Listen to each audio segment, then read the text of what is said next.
Middle-length Discourses 14, the shorter discourse on the mass of suffering. So I have heard, at one time the Buddha was staying in the land of the Sakyans, near Cūḻadukkhakkhandhasutta in the banyan tree monastery. Then Majjhima the Sakyan went up to the Buddha, bowed, sat down to one side, and said to him, "For a long time, sir, I have understood your teaching like this. Greed, hate, and delusion are corruptions of the mind. Despite understanding this, sometimes my mind is occupied by thoughts of greed, hate, and delusion. I wonder what qualities remain in me that I have such thoughts." Majjhima, there's a quality that remains in you that makes you have such thoughts. For if you had given up that quality, you would not still be living at home and enjoying senses delights. But because you haven't given up that quality, you are still living at home and enjoying senses delights. Senses delights give little gratification and much suffering and distress, and they're all the more full of drawbacks. So, Majjhima, even though a noble disciple has clearly seen this with right wisdom, as long as they do not achieve the rapture and bliss that are apart from senses delights and unskillful qualities, or something even more peaceful than that, they can return to senses delights. But when they do achieve that rapture and bliss, or something more peaceful than that, they do not return to senses delights. Before my awakening, when I was still unawakened but intent on awakening, I too clearly saw with right wisdom that senses delights give little gratification and much suffering and distress, and they are all the more full of drawbacks. But so long as I didn't achieve the rapture and bliss that are apart from senses delights and unskillful qualities, or something even more peaceful than that, I didn't announce that I would not return to senses delights. But when I did achieve that rapture and bliss, or something more peaceful than that, I announced that I would not return to senses delights. And what is the gratification of senses delights? There are these 5 kinds of senses stimulation. What 5? Sights known by the eye, which are likable, desirable, agreeable, pleasant, enjoyable, and arousing. Sounds known by the ear, smells known by the nose, tastes known by the tongue, touches known by the body, which are likable, desirable, agreeable, pleasant, enjoyable, and arousing. These are the 5 kinds of senses stimulation. The pleasure and happiness that arise from these 5 kinds of senses stimulation. This is the gratification of senses delights. And what is the drawback of senses delights? It's when a gentleman earns a living by means such as arithmetic, accounting, calculating, farming, trade, raising cattle, archery, government service, or one of the professions. But they must face cold and heat, being hurt by the touch of flies, mosquitoes, wind, sun, and reptiles, and risking death from hunger and thirst. This is a drawback of senses delights apparent in the present life, a mass of suffering caused by senses delights. That gentleman might try hard, strive, and make an effort, but fail to earn any money. If this happens, they sorrow and wail and lament, beating their breast and falling into confusion, saying, "Oh, my hard work is wasted.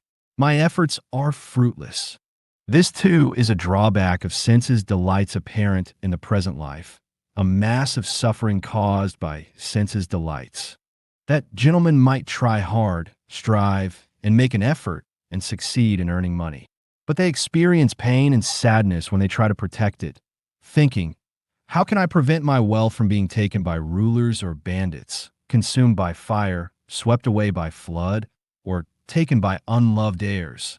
And even though they protect it and ward it, rulers or bandits take it, or fire consumes it, or flood sweeps it away, or unloved heirs take it. They sorrow and wail and lament, beating their breast and falling into confusion. What once was mine is gone. This too is a drawback of senses delights apparent in the present life, a mass of suffering caused by senses delights. Next, for the sake of senses delights, governments fight with governments, businessmen fight with businessmen, religious people fight with religious people, and householders fight with householders. A mother fights with her child, child with mother, father with child, and child with father. Brother fights with brother, brother with sister, sister with brother, and friend fights with friend. Once they've started quarreling, arguing, and disputing, they attack each other with fists, stones, rods, swords, guns, bombs, resulting in death and deadly pain. This, too, is a drawback of senses delights apparent in the present life, a massive suffering caused by senses delights. Next, for the sake of senses delights, they don their sword and shield, fasten their bow and arrows, gun, and plunge into a battle mast on both sides, with arrows and spears flying, and swords flashing, gun firing, dropping bomb. There they are struck with arrows and spears, bullets, and their heads are chopped off, resulting in death and deadly pain. This, too, is a drawback of senses delights apparent in the present life, a massive suffering caused by senses delights. Also, for the sake of senses delights, they don their sword and shield, fasten their bow and arrows, and charge wetly plastered bastions, with arrows and spears flying and swords flashing. There they are struck with arrows and spears, splashed with dung, crushed by a superior force, and their heads are chopped off, resulting in death and deadly pain. This, too, is a drawback of senses delights apparent in the present life, a massive suffering caused by senses delights. Also, for the sake of senses delights, they break into houses, plunder wealth, steal from isolated buildings, commit highway robbery, and commit adultery. The rulers would arrest them and subject them to various punishments: whipping, caning, and clubbing, cutting off hands or feet, or both, cutting off ears or nose, or both, the porridge pot, the shell shave, the raha's mouth, the garland of fire, the burning hand, the bulrush twist, the bark dress, the antelope, the meat hook, the coins, the caustic pickle, the twisting bar, the straw mat, being splashed with hot oil, being fed to the dogs, being impaled alive, and being beheaded. These result in death and deadly pain. This, too, is a drawback of senses delights apparent in the present life, a massive suffering caused by senses delights. Next, for the sake of senses delights, they conduct themselves badly by way of body, speech, and mind. When their body breaks up, after death, they're reborn in a place of loss, a bad place, the underworld, hell. This is a drawback of senses delights to do with lives to come, a massive suffering caused by senses delights. Majjhima, this one time I was staying near Rajagaha, on the Vulture's Peak Mountain. Now at that time, several Jain ascetics on the slopes of Sigilai at the Black Rock were constantly standing, refusing seats. And they felt painful, sharp, severe, acute feelings due to overexertion. Then in the late afternoon, I came out of my seclusion and went to the Black Rock to visit those Jain ascetics. I said to them, "Friends, why are you constantly standing, refusing seats so that you suffer painful, sharp, severe, acute feelings due to overexertion?" When I said this, those Jain ascetics said to me, "Friend, the Jain ascetic of the Nataka clan claims to be all-knowing and all-seeing, to know and see everything without exception. Thus, knowledge and vision are constantly and continually present to me, while walking, standing, sleeping, and waking." He says, "O Jain ascetics, you have done bad deeds in a past life. Wear them away with these severe and grueling austerities. And when in the present you are restrained in body, speech, and mind, you're not doing any bad deeds for the future. So, due to eliminating past deeds by intense mortification and not doing any new deeds, there's nothing to come up in the future. With no future consequence, deeds end. With the ending of deeds, suffering ends. With the ending of suffering, feeling ends. And with the ending of feeling, all suffering will have been worn away. We agree and accept this teaching, and we are satisfied with it."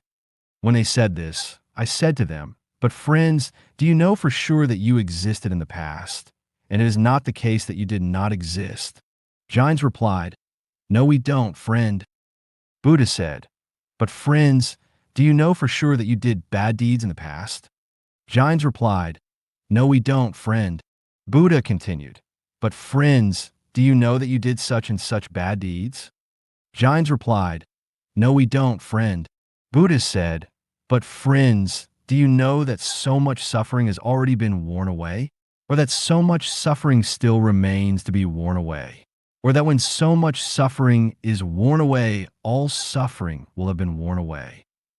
Jains replied, "No, we don't, friend." Buddha said, "But friends, do you know about giving up unskillful qualities in this very life and embracing skillful qualities?" Jains replied, "No, we don't, friend." Buddha then said, "So it seems that you don't know any of these things. That being so, when those in the world who are violent and bloody-handed and of cruel livelihood are reborn among humans, they go forth as Jain ascetics." Jains replied, "Friend Gautama, pleasure is not gained through pleasure. Pleasure is gained through pain. For if pleasure were to be gained through pleasure, King Bimbisara of Magadha would gain pleasure, since he lives in greater pleasure than our friend Gautama." Buddha then said, "Clearly you have spoken rashly, without reflection. Rather, I'm the one who should be asked about who lives in greater pleasure, King Bimbisara or myself." Jain then replied, "Clearly we spoke rashly and without reflection. But let that be. Now we ask our friend Gautama, who lives in greater pleasure, King Bimbisara or our friend Gautama?"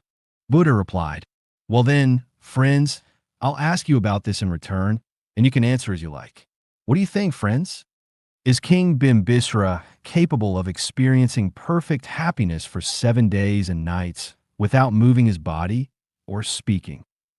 Jains replied, "No, he is not, friend." Buddha said, "What do you think, friends? Is King Bimbisara capable of experiencing perfect happiness for 6 days, 5 days, 4 days, 3 days, 2 days, 1 day?" Jains replied, "No, he is not, friend." Buddha then said, "But I am capable of experiencing perfect happiness for 1 day and night without moving my body or speaking. I am capable of experiencing perfect happiness for 2 days, 3 days, 4 days, 5 days, 6 days, 7 days. What do you think, reverence?